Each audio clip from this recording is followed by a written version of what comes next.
Hello नमस्कार दोस्तों, स्वागत है आप सभी का राइज स्टडी क्लासेस में। तो हमारे सीसीएस यूनिवर्सिटी के बीए, बीएससी और बीकॉम के प्राथमिक उपचार और स्वास्थ्य के बारे में पढ़ेंगे। तो चलिए देखते हैं आज का क्वेश्चन क्या है।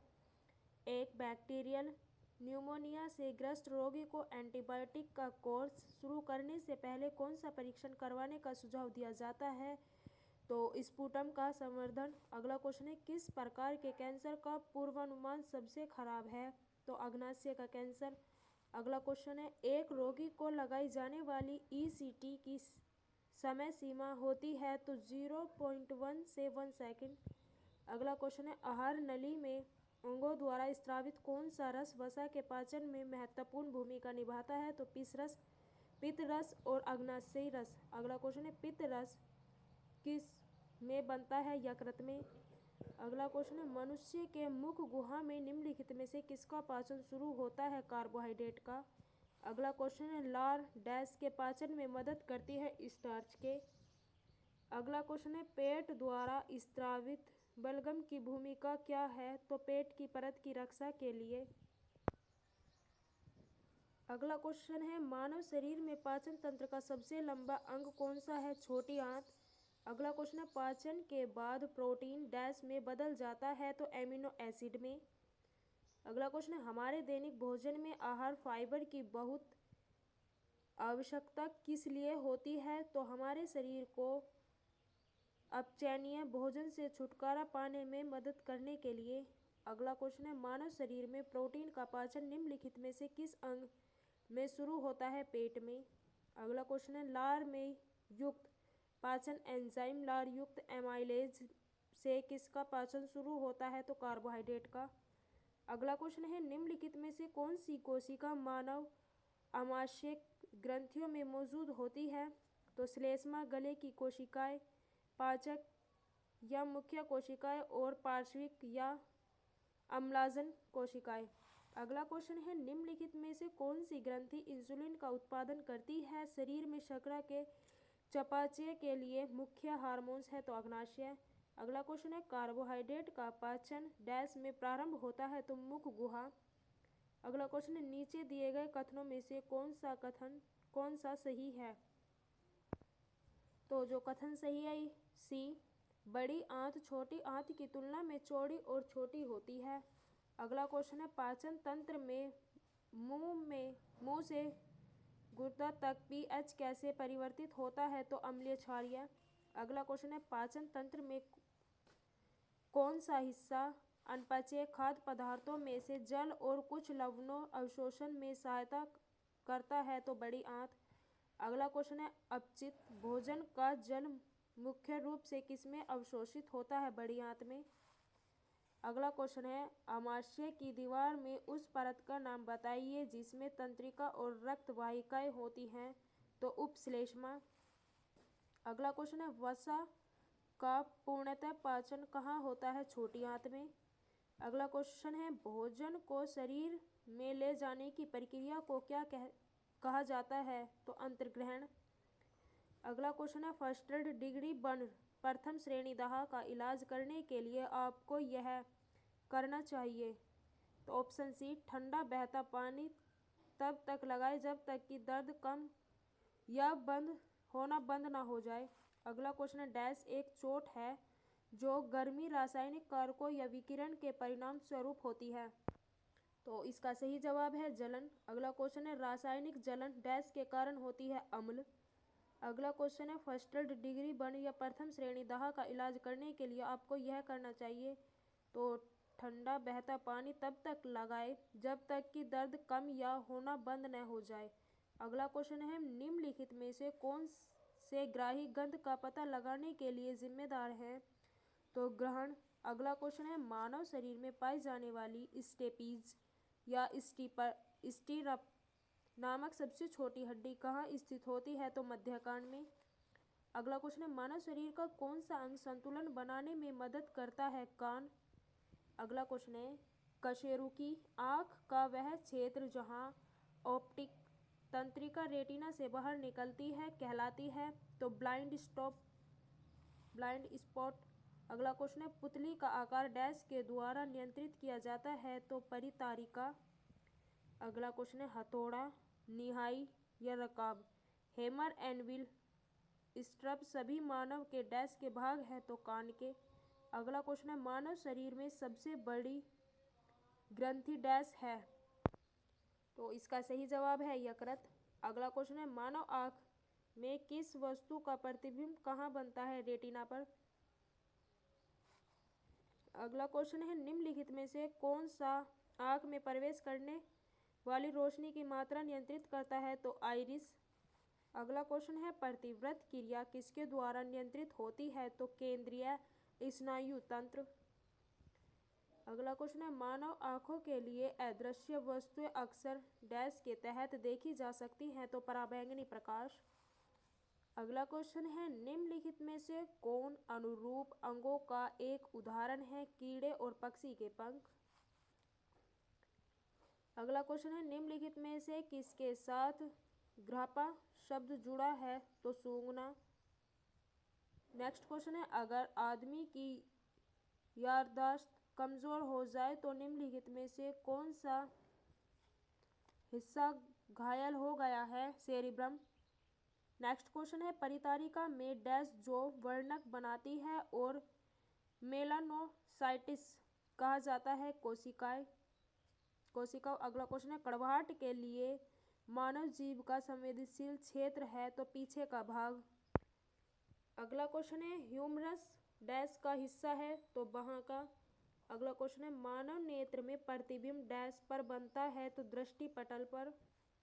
नेक्स्ट क्वेश्चन है निम्नलिखित में से कौन सा शरीर का अंग एक खिंची हुई रबर की सीट की तरह व्यवहार करता है, तो कर्णपटह या ईयरड्रम। अगला क्वेश्चन है हाइपोथैलेमस से पतले डंठल से लटकी डैश ग्रंथि को मानव शरीर की मास्टर ग्रंथि कहा जाता है, तो पीयूष। नेक्स्ट क्वेश्चन है आपदा प्रबंधन अधिनियम डैश में बनाया गया था, 2005 में, आपदा प्रबंधन।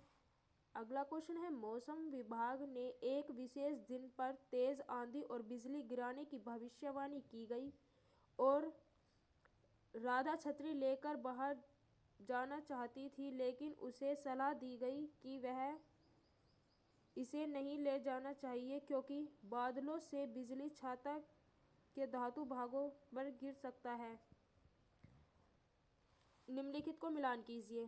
केदारनाथ 16 जून, यह है बादल फटने का स्थान और बादल फटने की तिथि। तो केदारनाथ में 16 जून 2013 को, लेह लद्दाख में 6 अगस्त 2010 को, मुंबई में 26 जुलाई 2004 को और चिरगांव में 15 अगस्त 1997 ईस्वी को।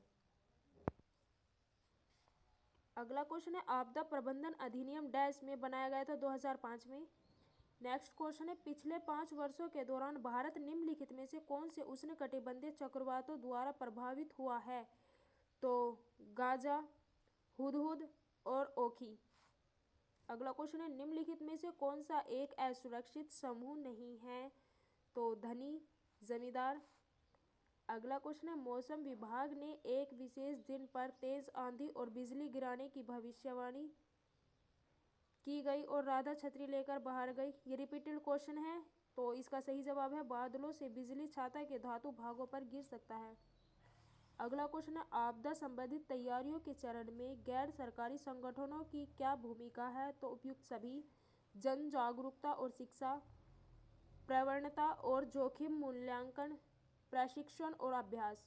अगला क्वेश्चन है कोविड-19 के लिए कौन सा वायरस जिम्मेदार है, तो SARS-CoV-2। अगला क्वेश्चन है भूकंप को मापने के लिए उपयोग किए जाने वाले तीव्रता के पैमाने की सीमा क्या है, तो 1 से 12। नेक्स्ट क्वेश्चन है निम्नलिखित शब्दों पर विचार कीजिए, तो भूकंप के कारण हो सकते हैं, यानी भूकंप किस किस के कारण आ सकता है, तो भूस्खलन, बाढ़ और सुनामी के कारण आ सकता है। नेक्स्ट क्वेश्चन है तटीय आंध्र प्रदेश और उड़ीसा अक्सर किस कारण से प्राकृतिक आपदाओं का सामना करते हैं, तो चक्रवात। नेक्स्ट क्वेश्चन है निम्नलिखित में से कौन सा सुनामी का एक कारण है, तो एक निम्न श्रृंखलन क्षेत्र में उत्पन्न हुआ भूकंप। अगला क्वेश्चन है निम्नलिखित में से कौन सा भूगर्भीय आपदा का हिस्सा नहीं है? तो समुद्री लहरें। अगला क्वेश्चन है भारत में निम्नलिखित राज्यों में से कौन सा अक्सर बाढ़ का अनुभव करता है? असम।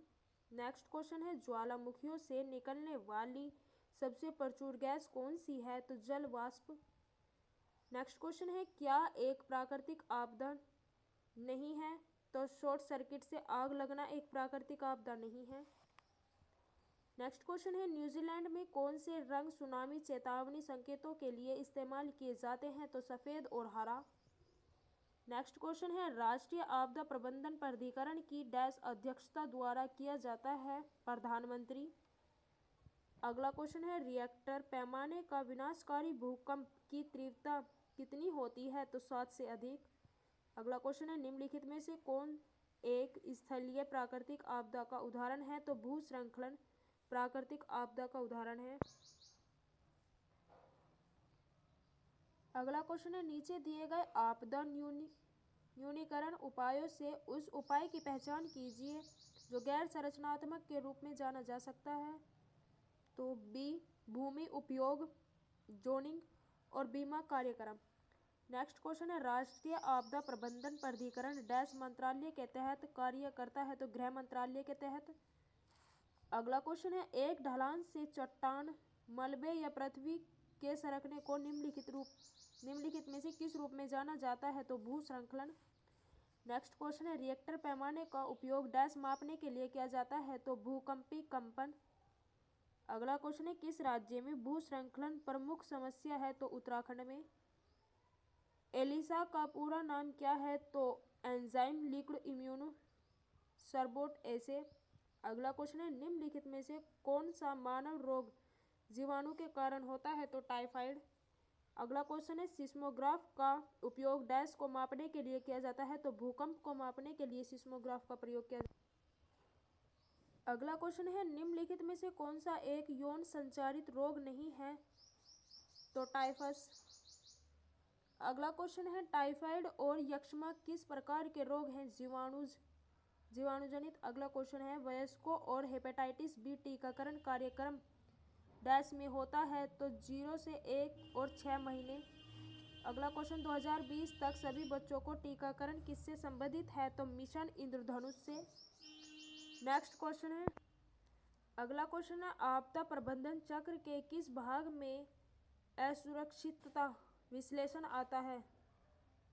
तो न्यूनीकरण शमन। अगला क्वेश्चन है राष्ट्रीय ग्रामीण स्वास्थ्य मिशन के संदर्भ में निम्नलिखित में से कौन एक प्रशिक्षित सामुदायिक स्वास्थ्य कार्यकर्ता आशा का कार्य नहीं है? तो बच्चों के प्रसव का संचालन। अगला क्वेश्चन है डैश विषाणुजनित रोग है? तो हेपेटाइटिस। अगला क्वेश्चन है जलने के बाद लगाया जाने वाला प्राथमिक उपचार किस पर निर्भर करता है? तो त्वचा की क्षति की गहराई। अगला क्वेश्चन है लोगों की बीमारी से बचने के लिए डैश में रहना चाहिए? तो स्वच्छ परिवेश में रहना चाहिए। अगला क्वेश्चन है किस देश की स्वास्थ्य स्थिति तक पहुंचने के लिए निम्नलिखित में से किस संकेत का उपयोग किया जा सकता है? तो शिशु मृत्यु दर, मातृ मृत्यु दर और जीवन प्रत्याशा। अगला क्वेश्चन है आपदा प्रबंधन योजना क्यों आवश्यक है? उपयुक्त सभी खतरे या जोखिम की रोकथाम, क्षमता निर्माण और बचाव और राहत। अगला क्वेश्चन है यदि कोई मानव रोग विश्व के एक बड़े क्षेत्र में फैल जाता है तो उसे क्या कहते हैं? तो सर्वव्यापी महामारी कहते हैं। अगला क्वेश्चन है हेपेटाइटिस बी के टीके के लगाने का मार्ग है? तो अंतरापेशी। अगला क्वेश्चन है जलन मुख्यतः कितने प्रकार की होती है? 4 प्रकार की। अगला क्वेश्चन है निम्नलिखित में से क्या स्वास्थ्य का निर्धारक है? तो पर्यावरणीय कारक। अगला क्वेश्चन है प्राथमिक चिकित्सा का उद्देश्य है? उपयुक्त सभी आहत के जीवन को सुरक्षा प्रदान करना, चोटग्रस्त अंगों को शीघ्र संभावित उपचार और संकटकालीन स्थिति को रोकना यानी उपयुक्त सभी। अगला क्वेश्चन है भारत में राष्ट्रीय स्वास्थ्य नीति कब लागू की गई थी? तो 1983 ईस्वी में। आशा करती हूँ आप सभी को ये क्वेश्चन समझ में आ गए होंगे और मिलते हैं नेक्स्ट वीडियो के साथ।